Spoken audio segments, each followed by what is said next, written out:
हे गाईज माझं ना सोनू माझी समंता आमच्या नवीन ब्लॉग मध्ये तुमचं स्वागत आहे। आता ना आम्ही काय करला बघा, हे आम्ही ना लसूण सोलायला कावर माहिती आहे तर समंताच्या डॅडीला ना चिकन येताना घेऊन ये मला, त्यासाठी ना लसणाचा पेस्ट नाही ना म्हणून लसूण सोलून अद्रक लसूण सोलते।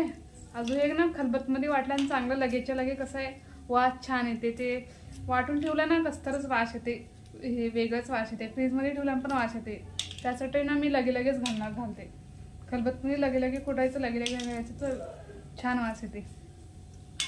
आता लसूण सोलेली आहे ना समजता, तो तू लसूण सोलेलीस ना आता का करेल लसूण सोलेली ना। हां आता समंताचे डॅडी यायला लागला तो वाटत आहेत सगळेजण।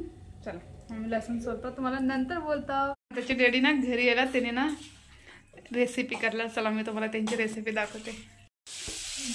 हे आहे चिकन मॅग्नेट केलेलं, कांदा मिरची अजून हे आहे अजून हे काय कोथिंबीर आहे। हे बघा लसणाची मस्तपैकी ना चिकनला ना लसूण असले की ना भारी मजा येते खायला, सगळं ना लसणामध्येच मॅजिक होते चिकनच्या फोडणीमध्ये।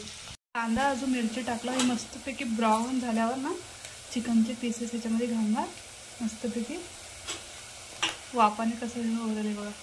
आता चिकनचे पीसेस घातलं मस्तपैकी फिरून घ्यायचं छानपैकी, वास ना भारी आली लसणाचं।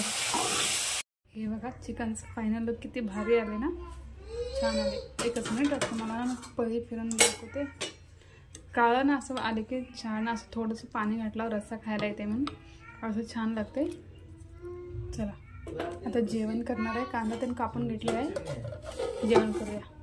इथं बघा कांदा अजून लिंबू आहे, कांद्यावर चिकन मला लय भारी आवडते, अजून सोबत रोटी।